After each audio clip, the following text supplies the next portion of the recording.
Ֆինանսների նախարար Վահե Հովհաննիսյանը եւ Ասիական զարգացման բանկի Հայաստանի մշտական առաքելության տնօրեն Դոն Լամբերտը ստորագրել են դիմակայուն եւ ներառական ճանապարհային հատվածի բարելավման ծրագիր վարկային համաձայնագիրը, որի նպատակն է աջակցել Հայաստանին կառուցելու հյուսիս-հարավ ճանապարհային միջանցքի Սիսիան-Քաջարան ճանապարհի հյուսիսային ենթահատվածը։ Սա չափազանց կարևոր համաձայնագիր էր, ինչպես բազմիցս խոսել ենք, Սիսիան-Քաջարան հատվածը բաժանված է 3 մասի, առաջինը հյուսիսային հատվածն է, այնուհետև Բարգուշատի թունելը եւ հարավային հատվածը։ Հարավային հատվածի համար արդեն ունենք ստորագրված համաձայնագրեր եւ հիմա ըստ էության ստորագրում ենք 3-րդ համաձայնագիրը, որպեսզի ունենանք նպատակ ունենալով առաջիկայում ունենալ ամբողջ Սիսիան-Քաջարան հատվածի համար ֆինանսավորում, որպեսզի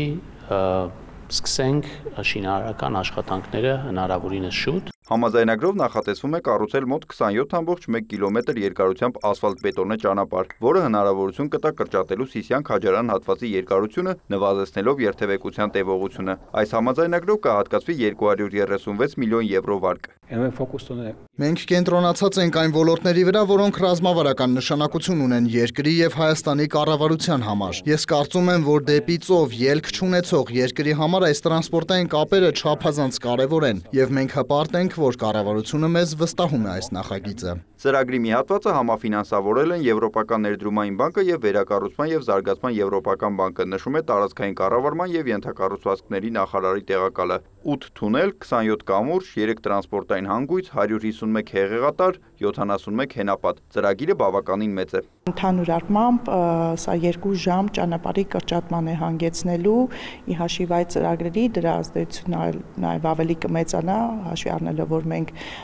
Քաջարանի թունելի ծրագիրն ենք իրականացնում այս պահին ընթացքի մեջ է Ագարակ ճանապարհի 32 կիլոմետր հատվածի շինարարությունը եւ ըստ էության այն գլխավոր մեծ ծրագիրը, որը կառավարությամբ հայտարարվել էր Սիսիանից մինչեւ Ագարակ հատվածի մեկ ամբողջական ծրագրի սկզբունքով, մենք կարևոր վերջի փուլին ենք հանգրվանում դրա մեկնարկելու։ Պատկերացրեք, որ գոյություն ունեցող 50 կմ/ժ հաշվարկային արագությամբ ճանապարհը տեխնիկապես հնարավոր է մինչև 100 կմ/ժ հաշվարկային արագությամբ ճանապարհ կառուցել։ Մրցութային գործընթացը պլանավորում են սկսել առաջիկայում։ Այն կարող է տևել մոտ 8 ամիս, իսկ աշխատանքները մեկնարկելուց հետո ծրագրի ավարտը նախատեսված է 6 տարում։ Այս համաձայնագրով ամբողջացվում է Սիսիան-Քաջարան հատվածի հյուսիսային եւ հարավային հատվածի կտորը։ Մնում է 3-րդ մասը՝ Բարգուշատի թունելի 8,6 կիլոմետր շինարարությունը, որի ֆինանսավորման վերաբերյալ եւս բանակցություններ են ընթանում։ Նիկոլայ Ավետիսյան, Էդմոնդ Հակոբյան, լուրեր։